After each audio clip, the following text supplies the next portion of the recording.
Pessoal, mais um Loungecast. Muito feliz de ter vocês aí assistindo mais uma vez, coisas que vão agregar valor para todos vocês. Vocês sabem que eu não faço isso daqui só para encher linguiça, eu gosto de trazer conteúdo. E hoje, mais que especial, vou trazer um pouquinho para falar sobre arte. Por que arte? Pô, arte, para quem nunca conseguiu ver, não segue, não entende, chegou a hora de você conhecer um pouquinho. Para quem trabalha com alto padrão e luxo, sabe o quão importante é a arte, até mesmo num imóvel, fora dele, a pintura dele, tudo linkado a ele. E eu trouxe uma pessoa a qual eu admiro muito, sou um grande fã, amigo, o marido dela é meu cliente e a gente se tornou grandes amigos e eu pedi para ela trazer um pouquinho para vocês da história dela e falar um pouquinho mais para a gente de arte. Tanto eu como vocês precisamos aumentar essa régua aí dos nossos conhecimentos sobre arte, tá? Então, combinado? Fiquem até o fim aí, que eu tenho certeza que vai ajudar muito vocês no repertório aí com os clientes. Muito obrigado, Nina. Quer dar o seu oi pro pessoal? Gente, pode falar, pode falar. Eu vi que acendeu a luz ali, agora eu já imaginei. Agora é você. Um prazer enorme estar aqui com vocês. Eu espero que seja um bate-papo bem legal para vocês, que traga conteúdo interessante, porque para mim é muito interessante, muito gostoso falar de arte. Muito bem. Tá com o Paulo mais ainda. Pessoal, para começar, conta pra gente o início da sua carreira, né? Então, eu não consigo estipular uma data certa quando que eu comecei com arte, porque eu já estava desenhando desde pequena. Então, desde pequena eu desenhava e tal. Com 14 anos eu fui fazer o colegial técnico. Isso eu tô falando em 91. Para os milênios, comecei em 91 o colegial técnico. E aí eu falei assim, cara, vou prestar, tinha muitas coisas assim, eu vou prestar para tudo que eu gosto. Então eu prestei para eletrônica, que hoje acho que nem existe mais, mas meu pai era técnico em eletrônica. Falei assim, vou prestar para eletrônica, que eu acho bem legal. Me meti a fazer algumas coisinhas. Prestei para magistério, porque eu curto muito estar com criança, brincar com criança, então magistério. Fiz comunicação visual e era tão importante que eu não consigo nem lembrar quais eram esses 2 cursos, mas eram 5 cursos. E daí eu entrei numa crise, falei assim, cara, e se eu passei em tudo? O que eu vou fazer? O que eu vou escolher? Se eu gosto de tudo? E daí minha mãe veio falar comigo, olha só. Eu acho que é onde começou realmente minha vida de arte, porque minha mãe falou assim, olha, se a sua preocupação é se você passou em tudo, então escolhe aquela área que você vai fazer com amor, com paixão. Porque você vai ser a melhor profissional, porque você vai fazer com prazer, você vai buscar sempre se atualizar, você vai buscar sempre crescer. E essa satisfação é algo que nada pode comprar. Dinheiro, nada disso vai poder comprar. E o retorno financeiro vai vir automaticamente, porque as pessoas vão ver a qualidade do seu trabalho e daí vir a retribuição, né, a compensação financeira. E daí eu falei assim, então eu vou olhar só se eu passei em comunicação visual, eu vou ser artista. Então eu falo que talvez ali foi a decisão pela arte, mas eu já pintava antes disso. Ah, tá. Bom, pode parecer clichê, mas para quem entendeu o que ela falou, faça o que você ama. Foi a premissa, né? Que daí, com certeza, a consequência é todo sucesso, você vai ser bom naquilo e vai vir o retorno. Muito bom. Agora, me fala uma coisa. Nessa decisão, então, você nem fez um vocacional, um teste vocacional? Nem tinha na época. Não. Porque para quem tá aí querendo um teste vocacional, fala com a mãe, fala com alguém próximo que vai dar o alinhamento aí do que você quer.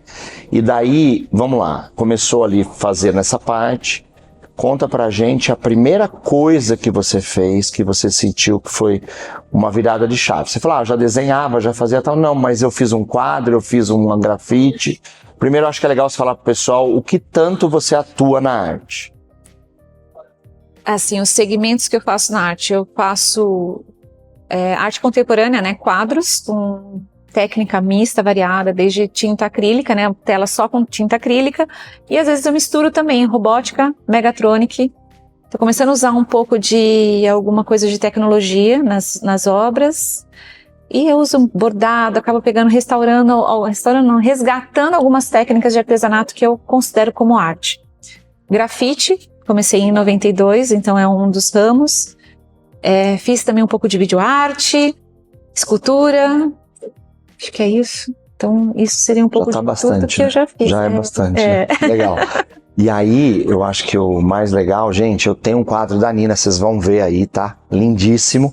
E para quem nunca viu nenhuma exposição da Nina, acabou de ter uma, né, Nina? Na Zipper, né, se eu não me engano. E essa coisa da tinta acrílica, né, que você falou. O quadro, gente, parece que fica iluminado. Eu não sei explicar, assim. Parece que ele tá vivo. E isso me surpreendeu, assim, eu não tinha ideia. Imagina assim, tenho certeza, eu já fui pro Louvre, eu já fui no Museu do Vaticano, eu já fui no Metropolitan, em Nova York, vários museus. Mas é difícil você olhar para um quadro, vou falar especificamente do quadro, e aquele quadro te chamar tanta atenção que parece que ele está vivo. E eu acho que é a tinta, então, é isso? É esse tipo de tinta ou também o colorido, a forma que você faz? Eu acho que é a junção das cores e a forma como que eu pinto que faz trazer essa coisa da vida, principalmente porque as minhas obras têm uns olhos grandes, né, meus personagens, e o brilho acaba sendo muito grande, e isso traz muita vida, né, quanto mais brilho você colocar nos olhos até das pessoas, quanto mais brilho tem nos olhos, mais parece que a pessoa tá iluminada, né, a gente fala que ela tá mais cheia de vida, então eu acho que isso é uma da característica que faz com que ele pareça estar realmente vivo, é essa forma de eu pintar com as cores vivas também, né. Muito legal. E ela falou também aqui de colocar tecnologia, né? Nessa exposição, achei muito legal que a gente colocava o celular em 2 quadros, né? Uhum. E eles tinham uma coisa viva. E um deles, acho que a gente pode falar, porque ele até postou, né? O Carlinhos Maia comprou um lindíssimo, que eu achei o mais bonito da exposição. Era o maior também, eu acho, né? Era o maior. Que é a Anêmona, né? Uhum. Que era a Anêmona. Pra quem segue o Carlinhos Maia, aí vocês vão ver que ele postou, que ele pôs no quarto dele, né? E você colocava o celular, tinha os Nemos, né? Os peixinhos palhaços nadando. Foi fantástico, gente. Eu acho que eu já postei um vídeo sobre isso, mas quando lançar aqui esse Loungecast, eu vou mostrar também, porque eu filmei lá o que você sorteou. Sim, o da Brinco de Princesa. Brinco de Princesa, as isso. flores de Brinco de Princesa. Que isso também é uma coisa legal da Nina, pessoal, que ela tem também um viés muito legal voltado a ajudas humanitárias, ela tem uma conexão muito forte com Deus, foi o que nos uniu. E eu acho que essa das ajudas comunitárias que você faz, doa quadros, isso é muito legal, e você vê que realmente por amor, tudo que ela falou aqui não é só dinheiro, claro que todo mundo precisa de dinheiro, mas tem realmente sempre um viés ligado a isso. Agora, curiosidades, vamos lá. Qual o menor quadro que você já fez? Não para você, comercial. Comercial, menor? O que você fez para vender. Eu acho que talvez o menor quadro, há muitos anos atrás, seria uns 10 por 15. Nossa, um porta-retrato. É uma foto, né? 10 por 15. E o que era? Então, eu não consigo lembrar, Você mas tem foto dele no seu livro, tem? Não, porque isso eu tô falando lá atrás, quando eu comecei em 90. É foto de papel, eu tenho que tentar resgatar se eu ainda tenho a foto. Se ela tiver a foto, a gente põe pra vocês verem. Sim, senão, assim, eu sei que tem... Já era a menininha que você gosta de pintar? Já era? Então, ali no começo eu fiz muita paisagem, porque eu estava aprendendo a utilizar a técnica. Tem alguns com as meninas...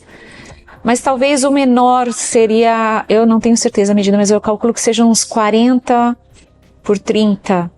Tá. E daí esse daí é o menor. É de já comecinho, final de 90, começo de 2000. E daí esse daí sim, são meninas, esses daí são os menores que eu fiz. E o maior? Sem ser grafite, né? Óbvio. 3... Quadro. 3 por... Eu não lembro se é 6 ou 9, 3 por 9 eu acho. São duas obras de arte de 2,75, vamos colocar assim, que é quase 3. Eu acho que é 6 de comprimento. Onde tá isso? Aqui em São Paulo, com uma colecionadora de São Paulo. Nossa. Os dois com a mesma colecionadora. Ai, que legal. Fiquei curioso de ver. É das meninas também ou não? São de meninas. É toda uma cena, é toda uma história acontecendo.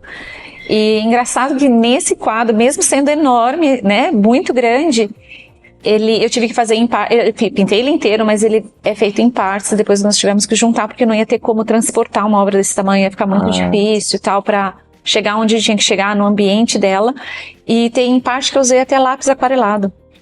Então assim, detalhes minúsculos também, então enorme com coisinhas pequenas. Sensacional. E vamos lá, qual que você mais gostou? Tem um preferido? Não tem um preferido, porque O mais especial, o mais importante? eu acho que assim, tem os que marcam às vezes alguma época, tem aqueles que eu me vejo muito.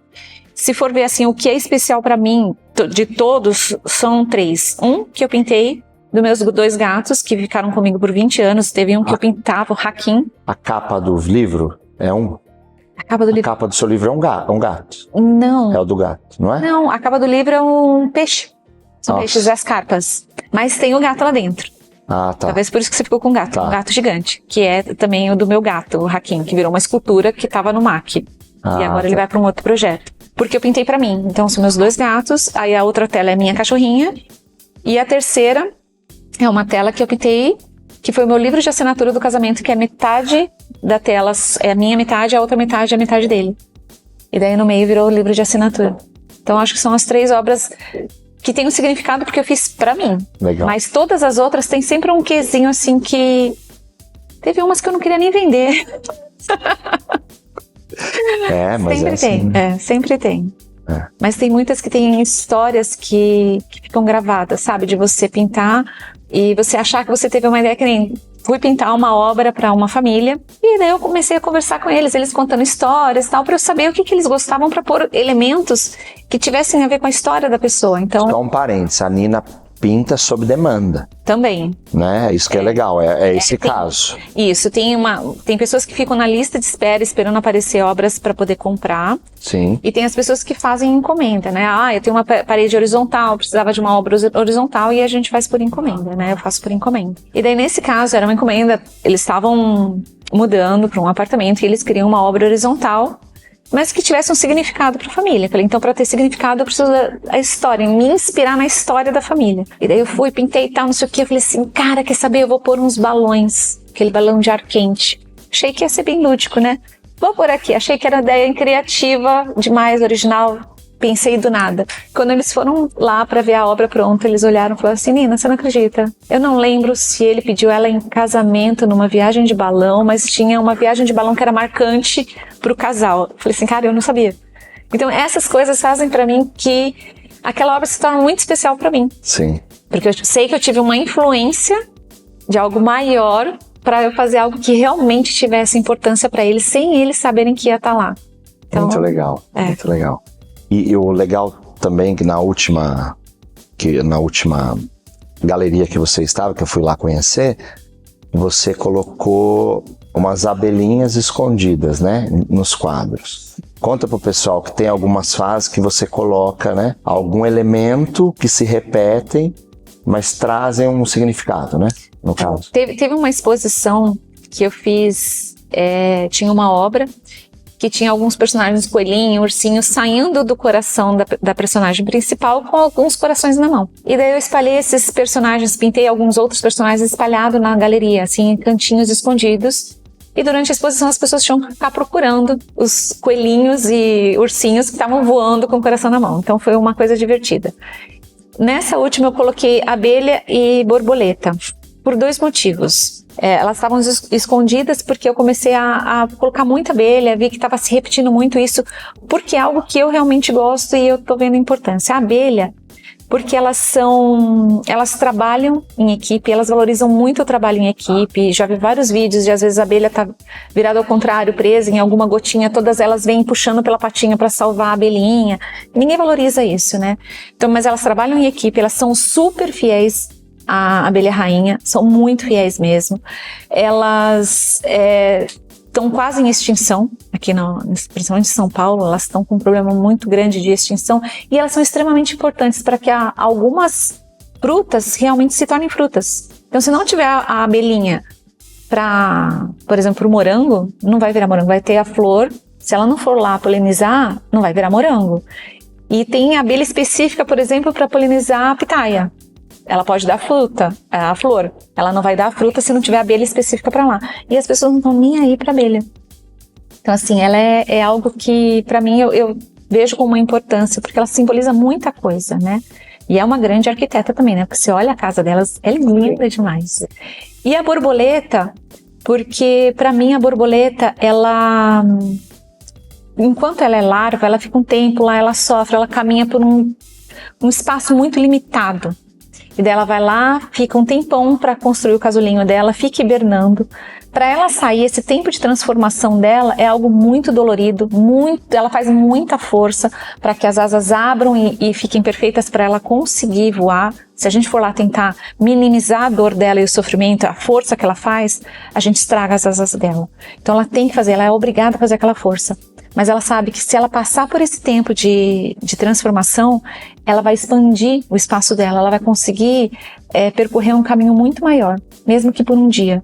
Então ela valoriza aquele tempo. Então é algo que eu acredito que a gente tem que entender também, que na nossa vida, para a gente ampliar nossos horizontes, para a gente crescer e ter uma área maior ao nosso redor, a gente tem que passar por um tempo de transformação na nossa vida. Bom, fica a mensagem aí, pessoal. Pode chorar quem quiser, se emocionar. Vamos lá, quadros, agora vamos um pouquinho pro grafite, né? Lugar mais, assim, inesperado que você já pintou um grafite. Tirando, gente, que eu acho que é legal a gente falar, né?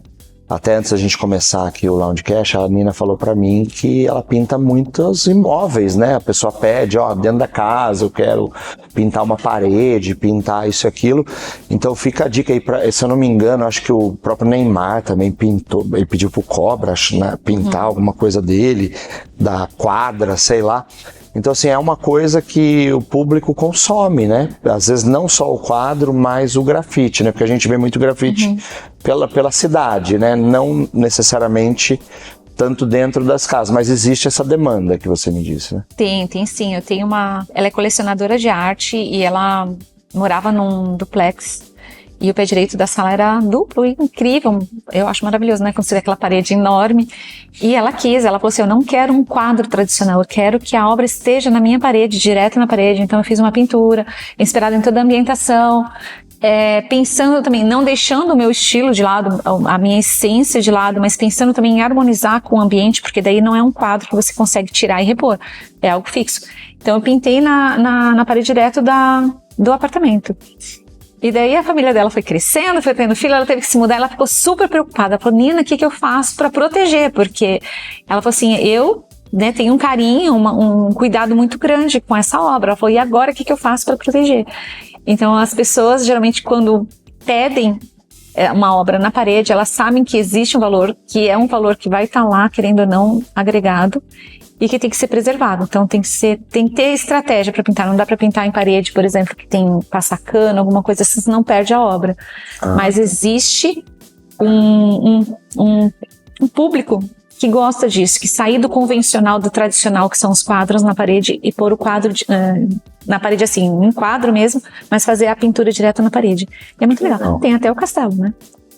Essa é muito boa, gente. Olha onde a Nina já pintou. Não, foi muito legal. Isso foi em 2007. Recebi um e-mail e tal, um rapaz falando assim, olha, tudo bem, eu sou aqui de Glasgow, estamos com um projeto para revitalizar aqui o castelo e tal, e queremos convidar, 3 artistas brasileiros para fazer um grafite aqui e tal, não sei o que. Tá, legal, mandou foto, mandou croquis e tal. Encontrei os outros artistas na Alemanha, porque estava cada um fazendo um trabalho num lugar, e daí nós criamos toda a arte lá. Só que foi muito engraçado, porque quando eu cheguei, você começa a chegar aqui lá, naquela estradinha assim, subindo, você olha um castelinho lá em cima com a torre, você desce, você fala, cara, é um castelo e é mais velho que o meu país, como assim? É na Escócia, viu, pessoal? Isso, Glasgow, lá na Escócia. E a ideia era o grafite ficar por 2 anos. Então o Lorde estava passando para o filho, que estava pegando toda a administração, e ele quis marcar um pouco a fase dele de administração com grafite. Ia ficar por 2 anos. Nós começamos a pintar o castelo, o pai não estava. Ele falou assim, meu pai é totalmente contra, tal, não sei o quê, mas aprovou para 2 anos apagar tudo. E eu acho que a gente já estava mais da metade pintada, assim, do castelo. E meu trabalho é super colorido, o outro artista é o Gêmeos e o outro o Nunca, que também tem trabalho com... O Nunca é um pouco menos cor, né? O Gêmeos também tem bastante cor, o Nunca já fica um pouco mais em cores terracota, coisa assim. Mas estava assim, tudo super colorido. Eu estava lá em cima pintando a torre e eu olho o senhor, vem o rapaz, fala assim, olha, meu pai chegou. Falei, putz, agora vai ser, né, difícil. Porque ele entrou correndo ainda de volta pro castelo. Ai, gente, não, o mais legal, eles moram no castelo. É um castelo habitado desde do primeiro Lorde lá atrás, e eles moram lá. E nós ficamos hospedados lá dentro também, que foi incrível. Sabe aqueles rococózinho branco? Foi muito legal. E na hora que eu desci, o Lorde falou assim, gente, isso daqui não é grafite, isso daqui é uma arte transvanguardista, eu não vou... Eu sei que assim, ele ficou tão encantado com o grafite, que ele quis fazer uma festa de inauguração do castelo grafitado com todos os lords, chamou o comitê de preservação dos castelos para poder manter, e o que era para ficar 2 anos ainda está lá, eles preservaram, virou cartão postal da cidade. Que legal. Você tem imagens pra gente mostrar? Tenho imagens. Vamos ver então, pessoal. E ficou muito legal, e agora eles estão com um desejo de fazer uma outra parede, né? Foi feito 2 partes do castelo e eles têm mais uma que é bem interessante de pintar, que eles também estão querendo fazer, e agora tá com esse projeto. Mas que legal. Tá firme e forte. Bom, castelo, já ficou difícil perguntar outra coisa legal, né, sobre o grafite, mas eu acho que a gente também estava falando aqui, conta para o pessoal alguns lugares que você já foi colocar sua arte e que pessoas não conheciam nem o spray, alguma coisa assim. Qual que foi a coisa mais, assim, surreal, assim, para você? Olha, surreal nessa... Porque já viajei para muitos lugares, já fiz muito museu. Fiz no Museu Suécia, Galeria Europa, em vários lugares da Europa, Estados Unidos. Fiz museu agora em Azerbaijão, em Baku, também incrível o museu de lá. Tem obras minhas no acervo do museu. Enfim, já fui para vários lugares. Só que o lugar que, assim, eu fiquei me sentindo no Mágico de Oz. Eu me senti a Mágica de Oz. Foi em Cuba. O spray foi todo importado, né? Nós tivemos que exportar tudo para lá, mandar todo o container de spray. E tinha alguns artistas, tinha artista brasileiro, alemão e cubano para fazer mural, porque lá tem muito muralista. E daí nós fizemos os murais e saí pela cidade para pintar. Falei, não, vamos pintar pela cidade. E entrava em becos e tal, comecei a pintar. E eu achei tão louco, porque eu tava pintando e uma mulher virou assim pra filha dela, falou assim, filha, olha que incrível. Ela aperta aquela latinha e sai tinta colorida. Eu disse, gente do céu, como assim ninguém viu esse spray aqui ainda? Eu fiquei olhando e falei assim, eu sou mágica, né? Falei assim, e todos eles, uau. Eu achei que eles estavam falando uau pelo desenho. Mas não, era uau pela lata de spray. Que loucura. Eu achei uma loucura muito grande. Eu falei assim, foi realmente assim, surreal, porque isso, eu tô falando, eu não lembro, mas eu acho que foi talvez 2006 talvez. Falei assim, 2006, esse spray já rolava aqui há muito tempo. Nossa. Muito tempo. Falei assim, como que pode, né? Cuba tão perto e tão distante ao mesmo tempo. Então foi uma experiência muito doida pra mim. Outra experiência doida foi pintar na Índia. Você vai lá, também não existe spray. Aí eu tive que inventar para pintar meu mural, pintei com pastel seco, sabe aqueles giz de criança? Sei. Fiz um mural com giz de criança, pastel seco que suja um pouco mais. Aí eu peguei tinta que eles tinham de pintar a parede. A sorte que eu tinha levado pigmentos do Brasil, consegui fazer outras cores, porque eles, apesar deles terem muitas cores, para pintura de parede eles não têm. Então assim, eu tive que improvisar com o que tinha de spray, com outras coisas ali, então foi bem interessante para mim, né? Ver uma cidade tão rica em pinturas, em cores, não ter tantas cores em outros materiais de pintura artística, por exemplo, de quadro, de material artístico mesmo. Então, para mim foi uma... É discrepante, assim. Foi estranho para mim. Muito legal. Conta pra gente um quadro hoje, sua produção. Você faz quantos quadros por ano, em média? Você tem essa média? Depende. Tem ano que eu fico em 14... Tem ano que eu fico em 16, tem ano que eu fico em 8, porque depende da medida. Sim, né? sim. Então, assim, peguei esse quadro de 6 metros de comprimento, já reduziu a produção do ano. Já cai a quantidade de quadros. E esse quadro menor aumenta. Outra curiosidade, você pega um e termina, ou você geralmente vai fazendo... No mínimo dois. Ao mesmo tempo? Ao mesmo tempo. No mínimo 2. Que legal. E Trabalho mesmo que sejam completamente diferentes? Totalmente diferente, mas são 2 ao mesmo tempo, no mínimo. Eu tenho uma assistente, então assim, ela vai me ajudando muito com fundo, com detalhes que ela pode ir fazendo e eu vou definindo todo o resto. Então, às vezes eu tô assim, um quadro... É que todos são bem coloridos, né? Mas são histórias bem diferentes. Você olha assim, você fala assim, cara, às vezes acontece de todos terem uma pegada meio parecida, né, os dois, e às vezes você olha um totalmente diferente do outro. Então, sei lá, eu tô com um aqui com uma coisa vermelha, azul, o outro já tá com cores contraste, tipo verde com laranja, bem contraste mesmo. Legal. Mas e além de trabalhar nas outras coisas, né? Aí tem a demanda business que faz parte também, né? E me conta, você sabe, o cliente que mais tem quadro seu tem quantos quadros, você sabe? Só seu, não quantos quadros? Só meu. Tenho uma colecionadora que a cada exposição ela fica no mínimo com 2 obras. Ela tem hoje o quê? Uns 20? Muitos.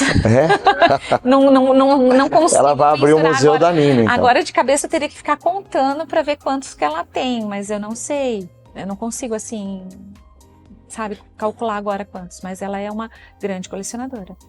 E outra coisa legal, todos estão com ela, não é que ela compra e revende, ela está com ela. Essa era a minha curiosidade. E outra coisa legal, você sempre, para quem não conhece muito o trabalho da Nina, entre aí no Google, dá uma olhada aí, a Nina pinta sempre as menininhas. Mas eu ganhei o livro da Nina e eu tava olhando lá, tem o menininho lá. Teve uma inspiração esse menininho, né? Não sei se você pode falar. Sim, eu acho que o que está no livro foi uma obra que eu fiz pro Giannichini, se não me engano, que tem umas girafas e tudo mais. Essa obra foi inspirada nele mesmo, foi uma fase, ele queria uma obra minha, tal, ele falou, olha, não cria algo. E só a gente conversou, como sempre, nós conversamos, ele foi falando as coisas que ele gostava, a ligação dele com alguns animais, com o mar e tal, e toda a fase que ele estava passando, que era uma fase que ele ia fazer uma cirurgia, e eu ia pintar e instalar a obra na casa dele, né, antes dele voltar para casa, para não ter cheiro, nada, tal. Então era como se fosse um renovo de vida e renovo da casa, né, essa obra. Então foi inspirada nele como pessoa. Então o personagem tem até alguns traços dele antes da cirurgia, que depois ficou com o cabelo enroladinho, né, mas ainda era lisinho quando eu me inspirei na obra. Então foi não é um retrato dele, mas foi inspirado nele. Esse é um dos personagens, mas tem alguns outros, são poucos os personagens masculinos, porque eu vejo que a feminilidade no meu universo está muito presente, né? Eu sou a 5ª filha, né? Então, ó, quantas mulheres, então você vê, tem uma coisa muito forte assim do feminino dentro do meu mundo. Sim. E me conta outra coisa, dos países que você já foi, qual que mais te impressionou? Assim, de diferente ou de algo especial? Porque a Nina fez um quiz, deixa eu explicar um pouco essa pergunta. Você fez um quiz no seu Instagram e eu errei quase todas. Eu não acertei o nome da Nina.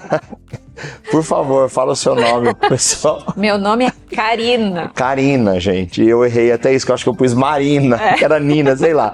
E ela fez um quiz, eu não acertava nada. E você colocou lá países que eu não fui ainda.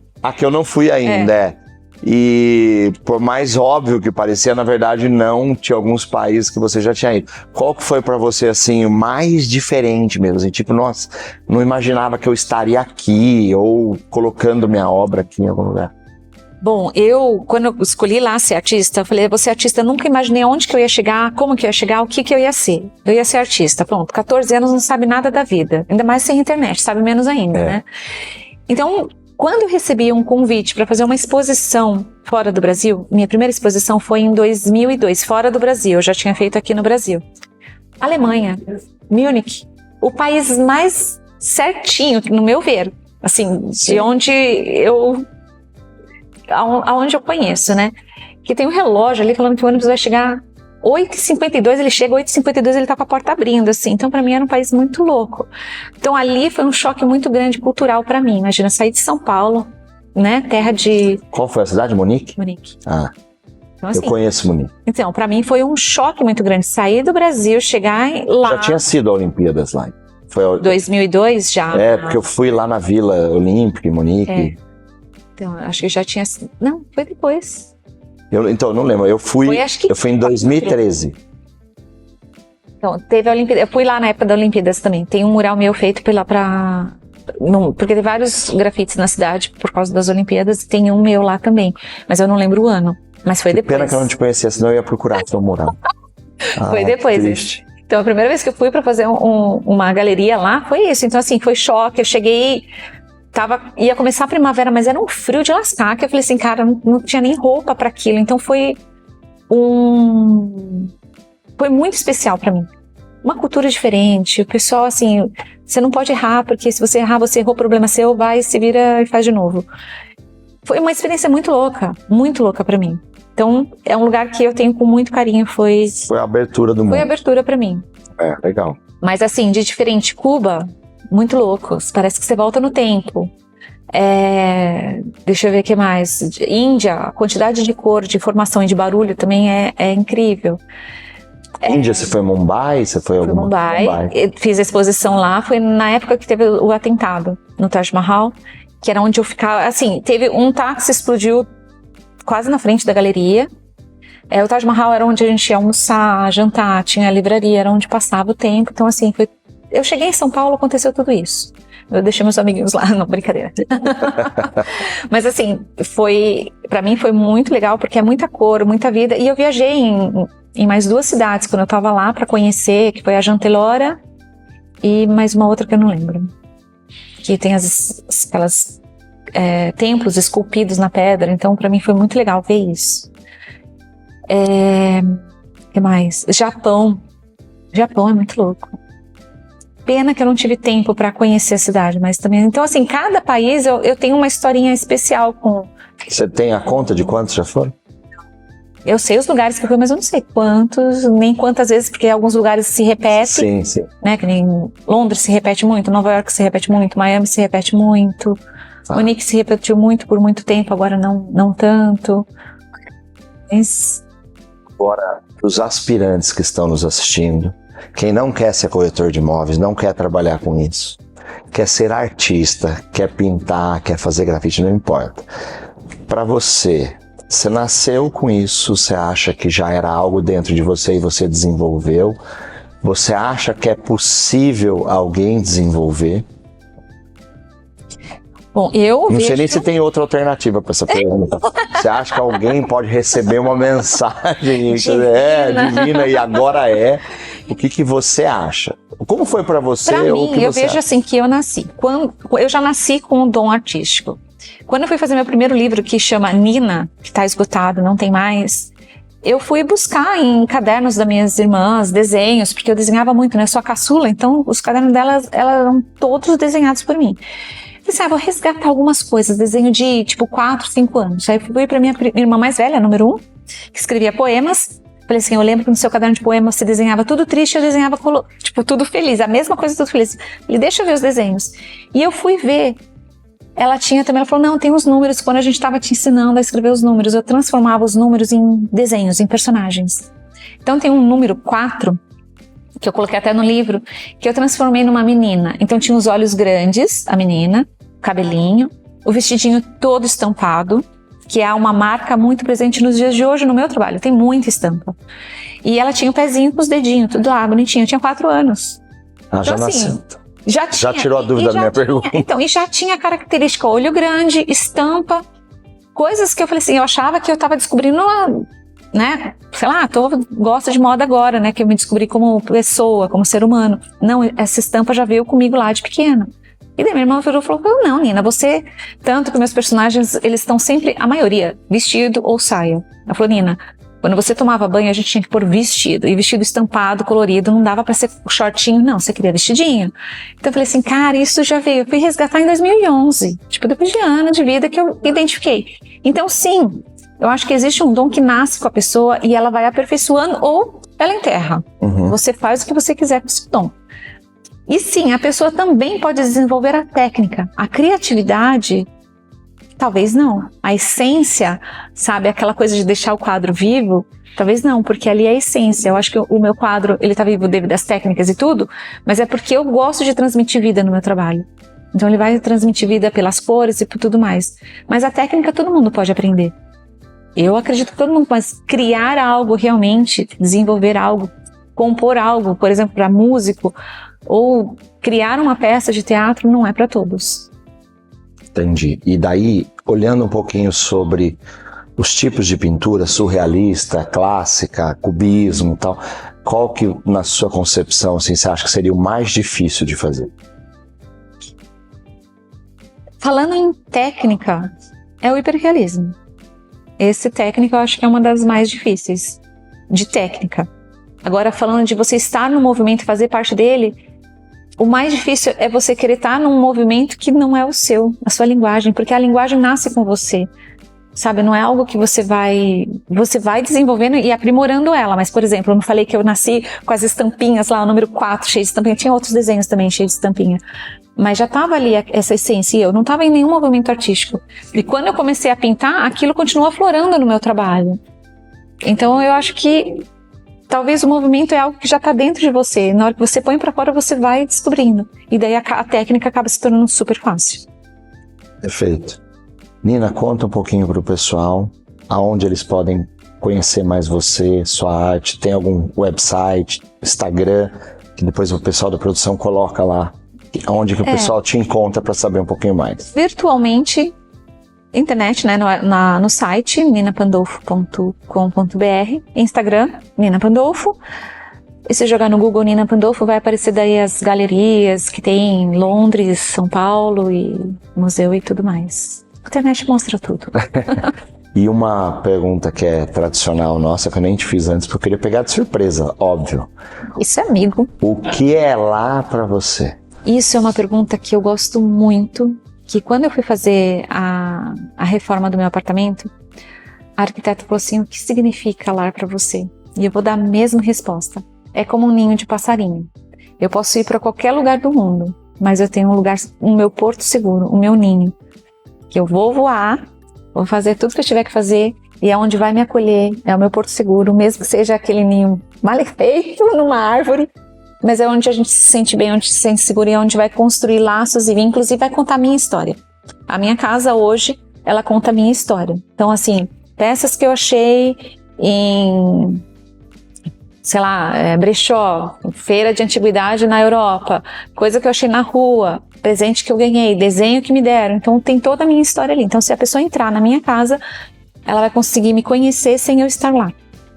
Muito legal, muito legal. Pessoal, que eu ficaria horas aqui conversando com a Nina. E eu também gosto muito de falar disso, então... Então, assim, é muito legal o trabalho dela. Eu aconselho todo mundo a conhecer mais. Muito obrigado por você ter vindo, disponibilizado seu tempo aí, né, para nós, e tenho certeza que a gente vai trazer novidades. Me sigam aí que eu mostro algumas coisas da Nina, porque hoje a Nina é minha amiga, então eu vou mostrar alguma coisa meio especial, que ninguém viu ainda. Ó, tô aqui na casa da Nina, olha isso daqui que legal, né? Você vai deixar, né? Vamos, por favor. Então tá bom, muito obrigado. Quer deixar algum recado pro pessoal? E eu tô muito feliz que você veio. Eu também estou muito feliz, e é tão gostoso a gente bater um papo assim com quem a gente gosta, com quem a gente admira, e de forma tão natural, que daí vocês viram, né? Não ficou nada, ficou batendo um papo realmente num lounge aqui, tipo, Exato. senti em casa. Exato.